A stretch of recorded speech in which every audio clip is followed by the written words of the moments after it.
Good morning. I want to welcome you again to the service of worship here as we prepare to open God's Word.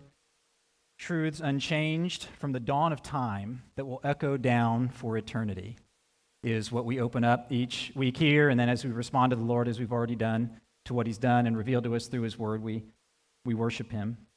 I just want to say, as I'm in my second week back teaching after a sabbatical, I am just really grateful. The last 2 weeks have been really, really rich for us as a family, and the slow reentry process which the elders have carefully crafted for us has been a blessing. It's kind of like the big feeder roads that we have here in Houston and the long on-ramps that let you get up to speed before you launch yourself onto I-10, and that's been a blessing. Also, the last 2 Sundays for me have really felt like a reunion, which I'm very thankful for.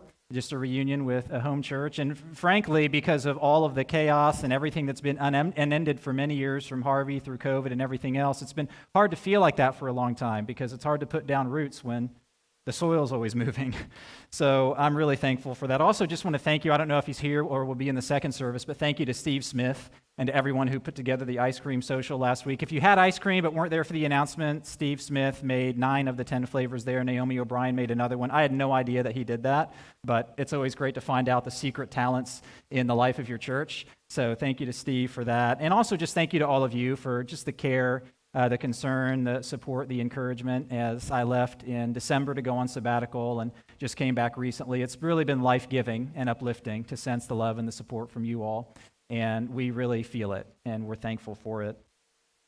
I originally planned to preach 2 sabbatical reflection messages from Psalm 3, and today was going to be the last one, but there's 2 problems. One is that there's too much in the psalm, and the second one is that there's too much in my heart, and I actually don't think either of those are a problem. So, Lord willing, when we come back after next Sunday from a family vacation, I'll preach next on June the 5th. My plan is to preach another final sermon from Psalm 3 and share some more insights from the end of the psalm and lessons that God taught me as I was away.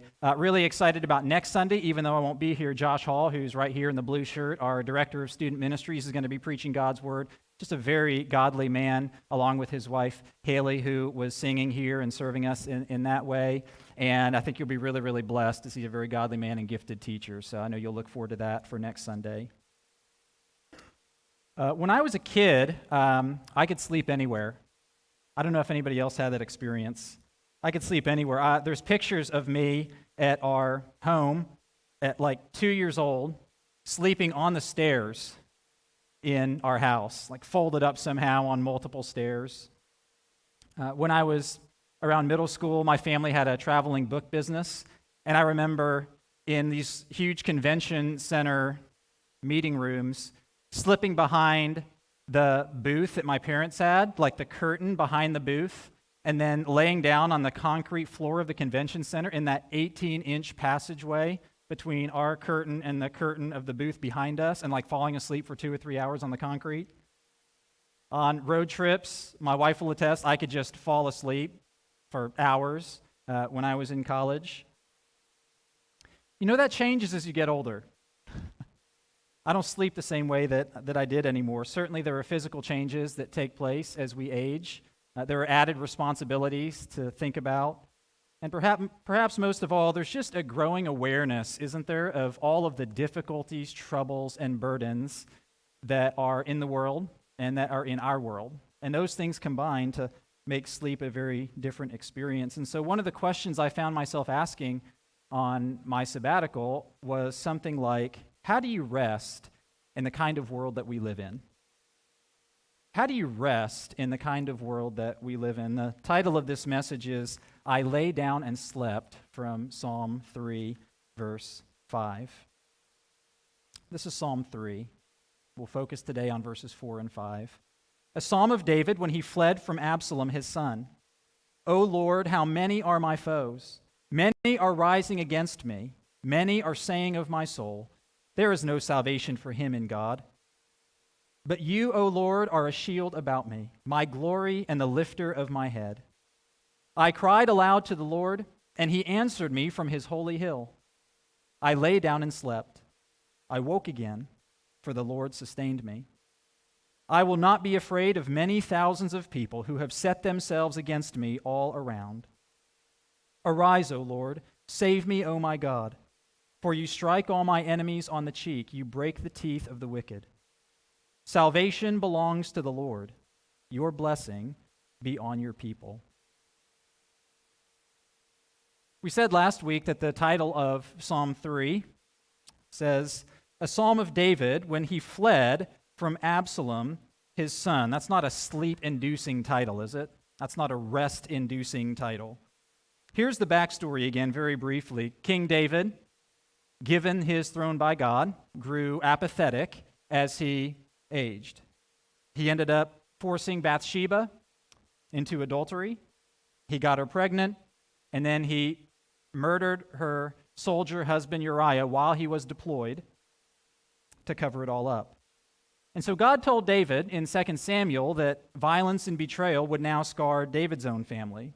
And after scheming for many years, and it was many years, David's very handsome and very crafty son Absalom took Jerusalem. And David had to flee, which is the background of this poem here. And the story is told, if you want to go back and read it, in 2 Samuel 15 through 19. And we saw last week that as all of these events begin cascading into David's life, David finds himself overwhelmed by trouble. And your troubles might not be the same as David's were. My troubles are not the same as David's were, but everybody knows what it feels like to be overwhelmed by trouble. And if you haven't experienced that yet, and you're anxious about that, don't be anxious about it. I guarantee you it will happen.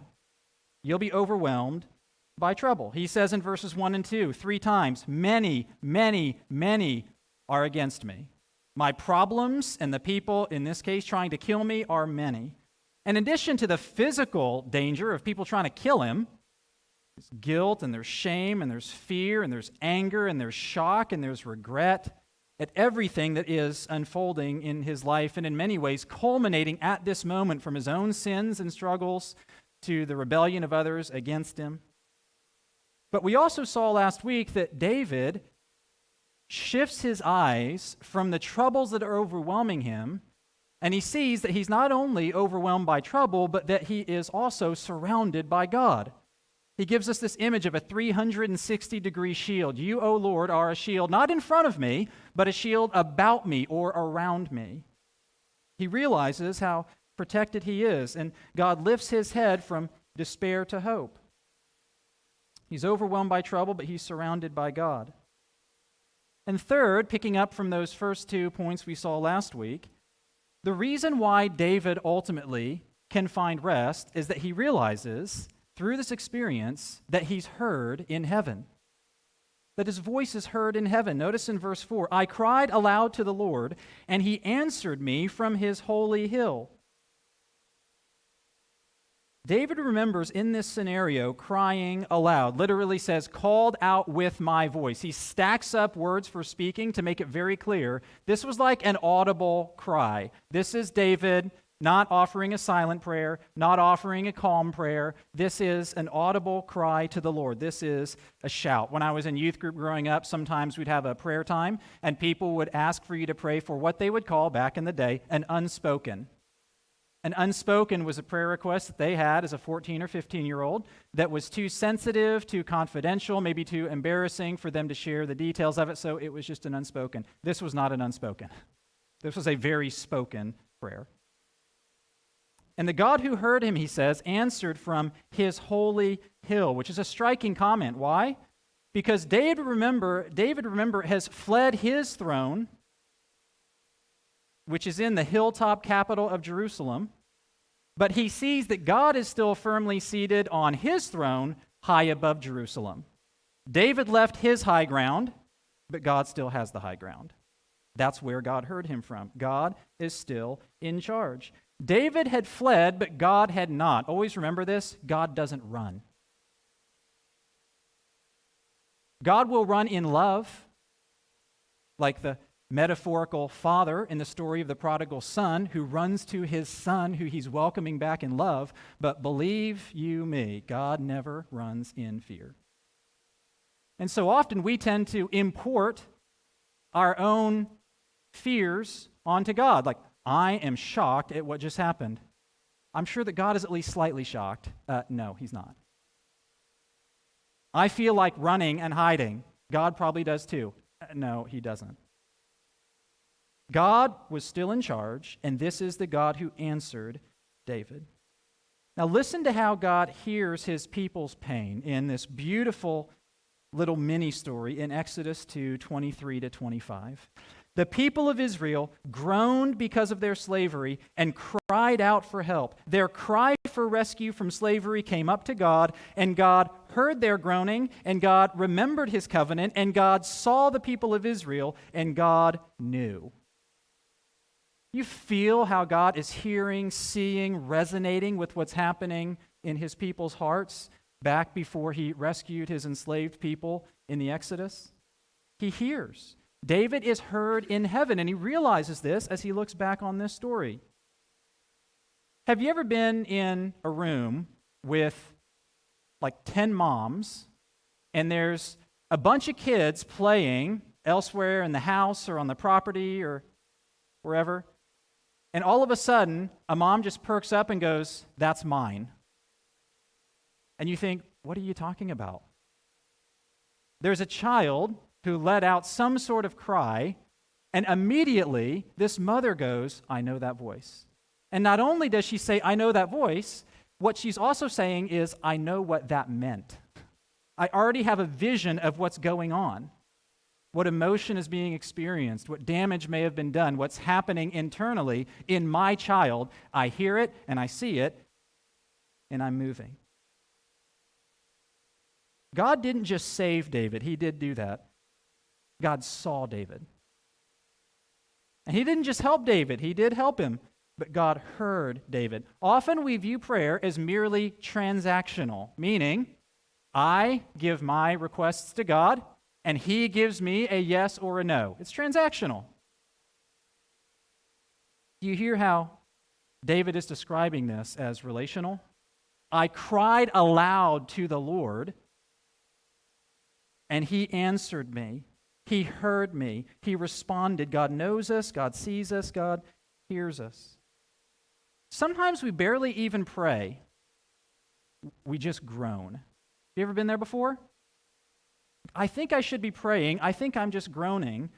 And God hears our groans too, just like a loving mother or father hears the groans of their child and translates those into what that child must need.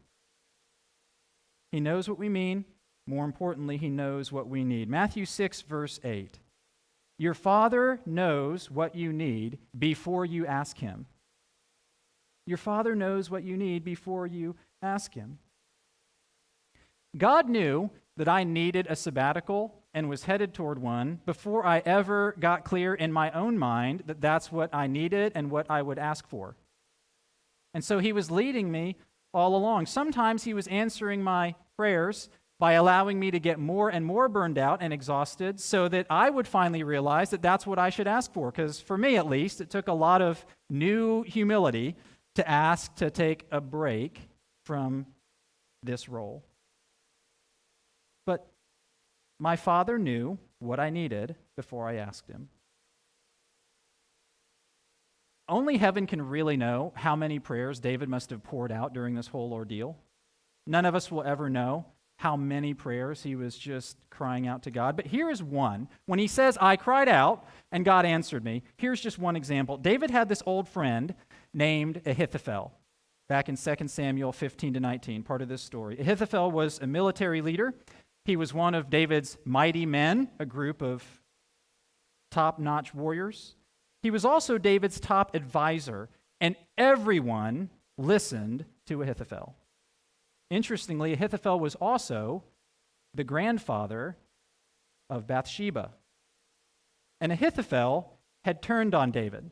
So in 2 Samuel 15, it was told David, Ahithophel is among the conspirators with Absalom. Now, you won't feel that the same way David felt it, but this is why he felt it, because David knew Ahithophel would have a good strategy for finishing him off. Because Ahithophel was masterful. And there was no way that Absalom would ignore Ahithophel, because Ahithophel was a living legend. 2 Samuel 16, verse 23. Now the advice Ahithophel gave in those days was like someone asking about a word from God. Such was the regard that both David and Absalom had for Ahithophel's advice. That's a problem if that guy turns against you and is advising your son who's trying to overthrow you. So how does David respond to this news? Well, he does what any good leader and what any good military man does. He takes action. He commissions a man named Hushai to infiltrate Absalom's team in Jerusalem as a top-level spy for what has now become a counterinsurgency. Hushai is going to be an informant. He's going to send David's team the latest intel. And David also explicitly asks Hushai to do his best to counteract Ahithophel's advice to Absalom, which is no small task. He says in 2 Samuel 15:34, "Defeat for me the counsel of Ahithophel." That's Hushai's assignment. But I just skipped a really important part of the story. I only read the first half of 2 Samuel 15:31, because when David first heard that Ahithophel had turned against him, he didn't plan, he prayed. Let me read the full verse. It was told David, "Ahithophel is among the conspirators with Absalom." And David said, "O Lord, please turn the counsel of Ahithophel into foolishness." His first instinct is to pray. Action was his second response, and it was important, but prayer was his first response. Here's a very basic lesson. Do what you can do, but depend on what God can do. Do what you can do. We're all responsible for what we do. God tells us to work hard. God tells us to plan ahead. We honor Him when we fulfill these responsibilities. But the most important factor in overcoming trials is not that you hustle on earth, but that you're heard in heaven. And so often we encounter hard times and we go, I'm going to have to hustle. I'm going to have to pull this together. My knuckles are already white, but I'm going to have to grip harder. Remember, in trials, that while you need to do what you need to do, that God alone is the one on whom we rely to make it through the night. Now, so many of you prayed for us during my sabbatical. And every time you say that, I'm reminded again that God was answering your prayers. It was such a transformative experience for me that I realized this was God's doing. And as helpful as my time away was, one of the dangers in talking about it is that it can sound like, if I was renewed in some way, I'm crediting the sabbatical. I want to be careful not to do that. The credit goes to God. In God's work, prayer is always the story behind the story. It's always the story behind the story. So first David prayed, and then he saw Hushai and asked for his help, and then what happened? Well, when Absalom asked for advice about what to do with David, Ahithophel didn't hesitate. He said, "Let me attack David tonight while he's exhausted and disoriented." That was Ahithophel's advice. And the whole room, this story is told in 2 Samuel, the whole room agreed. And then Absalom, for some reason, no doubt led by God, decides to ask this other guy, Hushai, for his advice. Remember, Ahithophel's advice in those days was like someone hearing a word from God. That's how respected he was. Let's hear Hushai's advice, though. And Hushai says, no, let's wait. Let's gather a massive army from the entire nation, and then let's go after him. And the whole room flipped.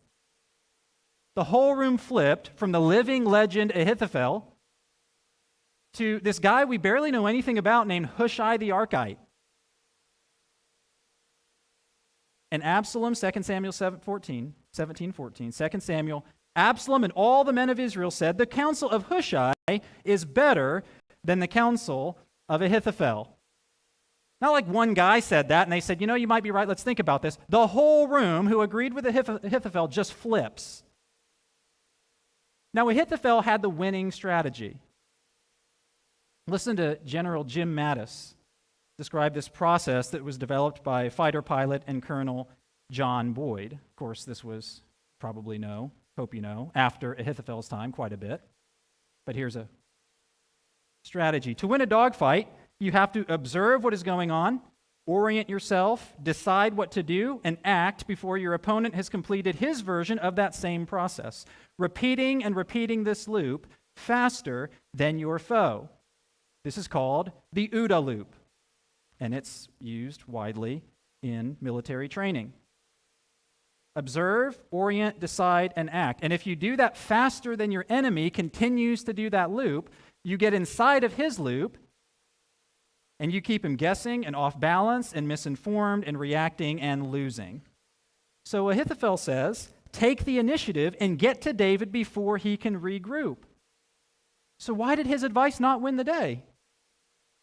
Because God was against Ahithophel. His strategy was shockingly denied, rejected, turned down. He went home, and in a foreshadowing of a greater betrayer to come, like Judas Iscariot, who betrayed David's greatest son, Jesus Christ, Ahithophel went home and he hung himself. 2 Samuel 17, verse 14. For the Lord had ordained to defeat the good counsel of Ahithophel. Notice it doesn't say, David found that guy Hushai the Archite, and he just picked a great spy for his counterinsurgency. And Hushai's advice to counter Ahithophel was masterful, and that's why David survived. No, God had ordained to defeat Ahithophel's advice and Absalom's scheming. Here's what was going on, friends, and this is so important to realize. Absalom was ahead of David. Ahithophel was ahead of David, but God was ahead of everyone. There's nobody who runs their OODA loop faster than God. No one is observing and orienting themselves and deciding and acting faster than him. Because God is not slow, but also because God is not fast. God simply is. He is. He revealed himself in the Old Testament as, I am. He knows everything. He is everywhere. He's eternal. The Alpha and the Omega, the first and the last, the Almighty, or as we sing here, and I believe we sang last week, from age to age he stands, and time is in his hands, beginning and the end. So, if that's your God, who's Ahithophel? Through this ordeal, God had taught David that when believers are overwhelmed by trouble, we are still surrounded by God, and as we cry out to him in faith, we're heard in heaven by a sovereign king who's never surprised and always has a plan. And if all that is true, that means that we can be forth at rest on earth. Do you see the connections? If we're overwhelmed by trouble, yet still surrounded by God, and our voice is heard in heaven by a sovereign God who's not surprised and isn't lacking a plan, and who loves us as his children and wants what's best for us, then we can be at rest on earth, right? I asked at the beginning, how do you find rest in a world like ours? Well, the only way is to know a God like ours. Verse 5, I lay down and slept. I woke again, for the Lord sustained me. Once you know in your soul that you are shielded and seen and heard by God, then your soul can be at rest. And if you don't know that, that means you're trying to find rest in something or someone else. And by the way, anyone you can find your rest in is at some point going to die, and before that, they're going to fail you. And if you're putting your rest and your hope for rest and peace and forgiveness and all the other things that bring about full human rest into something, not someone, that thing will fade. And it will fall away. But if you want to be at rest on earth, you need to be able to have the experience that David had, which is to trust the Lord so deeply that you realize that you lay down and slept and you woke again, for the Lord sustained you. Now let me back up for just a minute. God did answer David's prayer by nullifying Ahithophel's advice. We've just told that part of the story. But David didn't know that until the next morning. You know how we read the stories of the Bible, and like the third or fourth time you read them, you're like, you guys don't have to be so desperate here. Don't you know what's going to happen 3 chapters down the line? No, they didn't, because they were living in it. And it's easy to let it get stale because, well, we kind of know the rest of the story. Like, it's okay and great that Jesus dies because we know he rises from the dead. But Jesus had to trust God with an immense faith to undergo what he did, trusting on the front end that on the back end God would raise him from the dead. And every story in the Bible is like that in its own way. David didn't know until the next morning that he was safe. And so this is what you'll find in the Christian life, that God often tests our faith by doing his work in the dark, but not showing us until dawn. You don't see it until later. You ever look back on some season of your life and go, oh, I totally see why 7.5 years ago God allowed me to go through that trial, because I am now, right now, ministering to somebody going through the same thing I went through 7.5 years ago. And I have so much more sympathy and wisdom to share with them, as well as knowing when to shut up and be silent because it's really hard. And I wouldn't have any of that sympathy and wisdom and insight and strength if I had not gone through my trial and watched God sustain and help me. And so that's at least one of the probably dozens, if not hundreds of reasons why God sent me through that. How many times have you looked back and saw clearly what God was doing, but you didn't see it in the moment? David is in the moment. So that night, before David knew what would happen, after he's fled Jerusalem, he's told by his informants that Ahithophel wanted to attack. That's what David knew. And in war, as in life, there is a lot of information and a lot of misinformation, and it's hard to know the difference. So all they know is Ahithophel, who everybody listens to, wanted to attack. So David's exhausted caravan has to keep fleeing. Here's 2 Samuel 17. They told David, get up and immediately ford the river. That's the Jordan River. For Ahithophel has given this advice against you. So David and all the people with him got up and crossed the Jordan. By daybreak, there was no one who had not crossed the Jordan. This is an overnight, dangerous, desperate river crossing. That's the night that David is poetically talking about. So David was on the precipice, and it's really hard to feel this until you really get yourself into this story, but Absalom had the numbers, he had the element of surprise, he had literally the high ground up in the hill country where Jerusalem sits. David is down in the Jordan Rift Valley where the Jordan River flows. He has the popular vote. Absalom has the momentum. He has the winning strategy in hand. If he attacks right away, it is over. And so this dramatic overnight river crossing is behind David's testimony when he says, I lay down and slept, and I woke again, for the Lord sustained me. So picture this. At some point, this exhausted king finally goes to sleep that night. Because at some point, even if it's just the physical demand of the moment, at some point you will fall asleep. Your body has to. And when you do, you know what's happening? Everything at that point is in God's hands alone, isn't it? Only when he woke up did he see that everyone was still alive. Sustained, he says, by God. This word sustained means to prop up or support. The implication of that word, which means to prop up or support, is whatever or whoever is being propped up or supported is leaning or has fallen down. That's David's situation. Picture yourself falling and being held up or picked back up. Psalm 145, verse 14 says, same word, the Lord upholds all who are falling and raises up all who are bowed down. David's describing a particular night, but when he talks about the night, often he means just the season of trial. Your night could be a night, it could be a week, it could be a month, it could be a year, it could be, heaven forbid, a decade. But if Jesus is in your boat, then you can still sleep in a storm. Because the one who's in your boat can stand up at any moment. and as everyone else is frenzied around him, can stand up and say to the wind and the waves, "Be still." And knowing that he's with you can put you at rest on earth.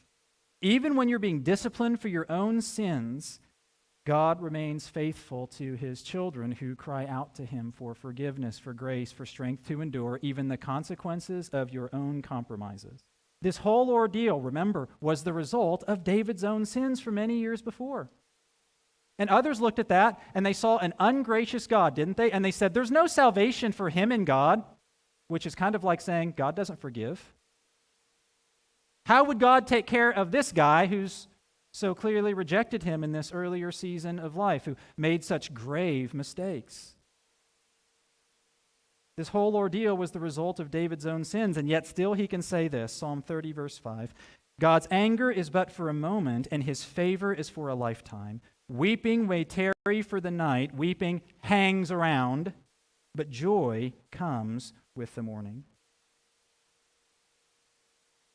Now, we've talked about David's physical experience here of falling asleep that night, of that dramatic river crossing, falling asleep, waking up, and then realizing God had protected him. But we also know this from the Bible. Sleep is often a metaphor, isn't it?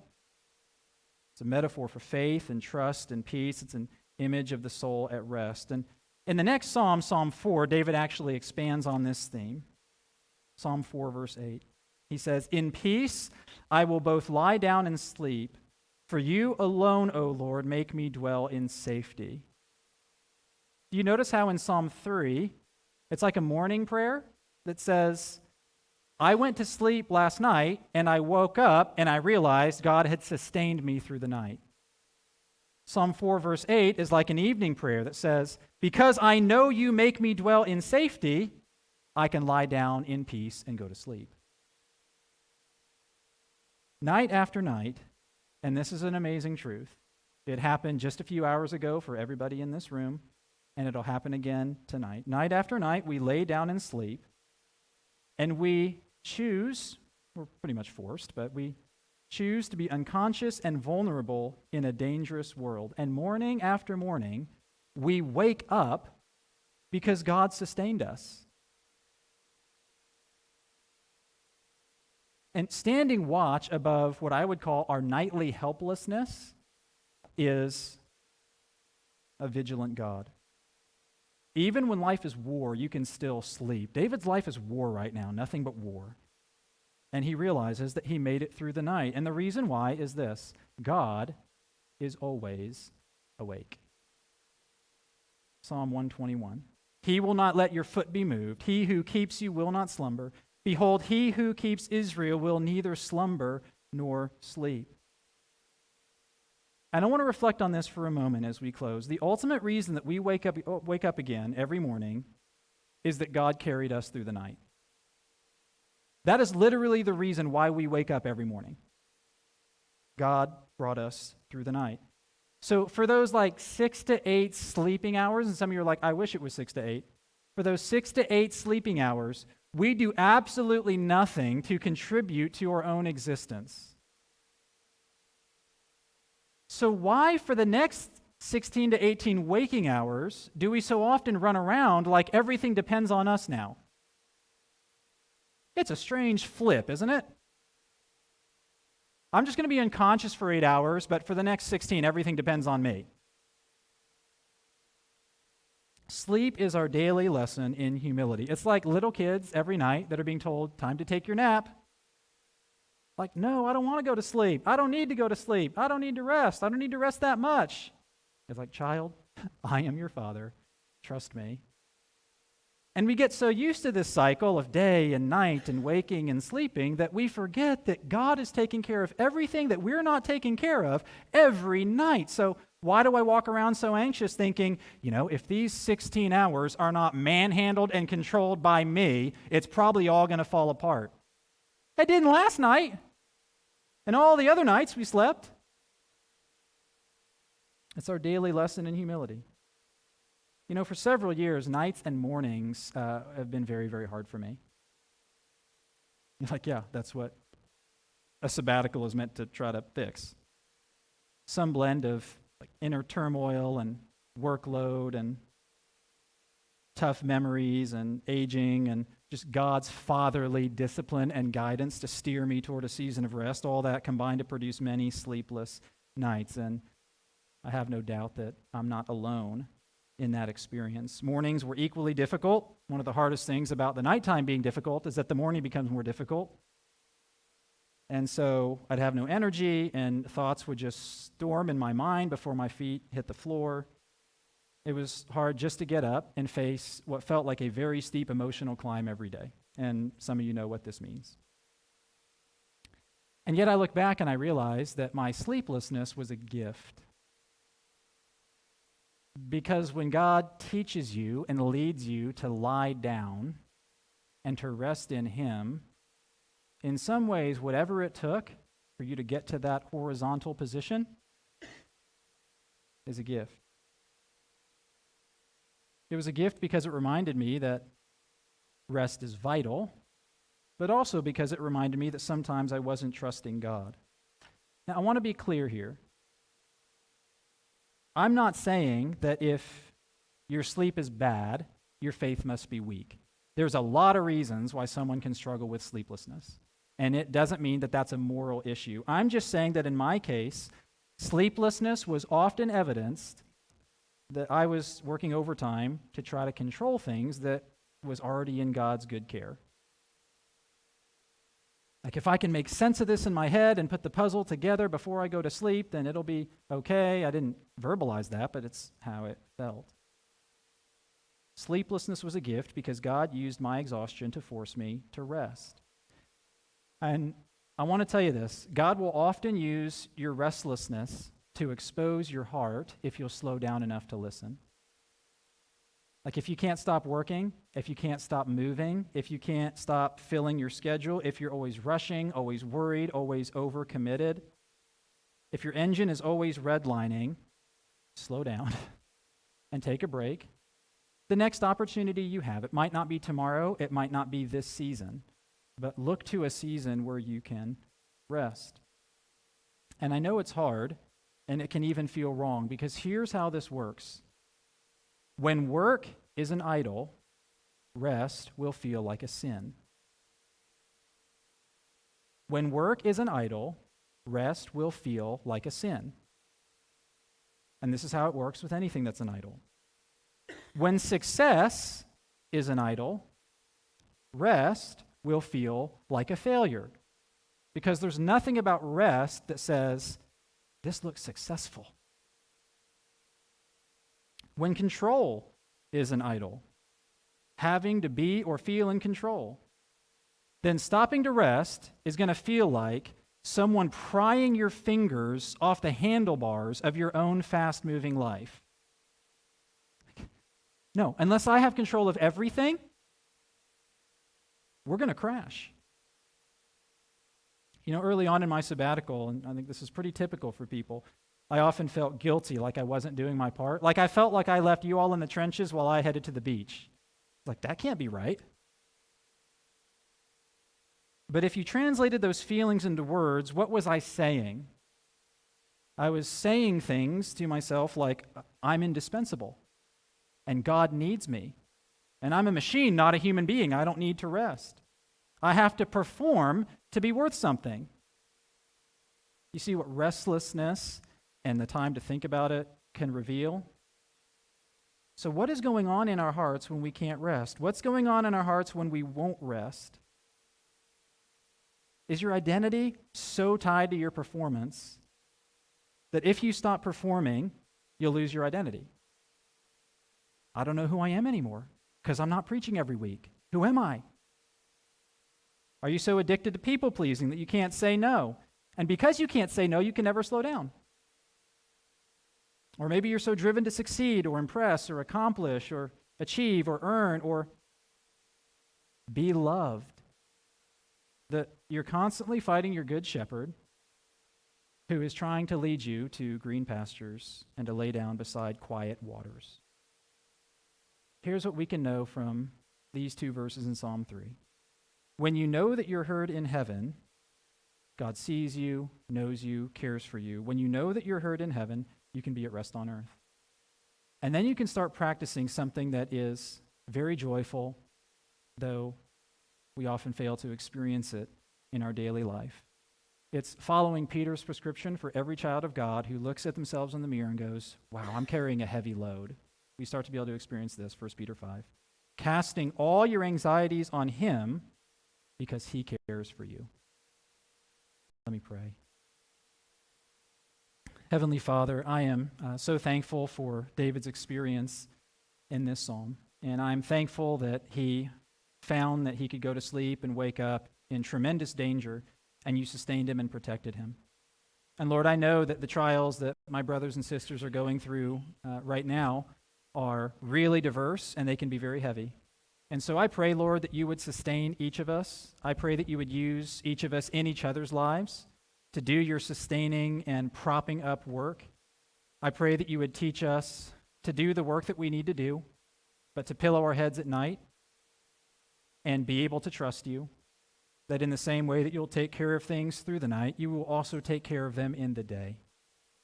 We pray that we would be people of faith so that we can be people of courage, so that many, many more might know that you're a God who's faithful to your people. In Jesus' name, amen.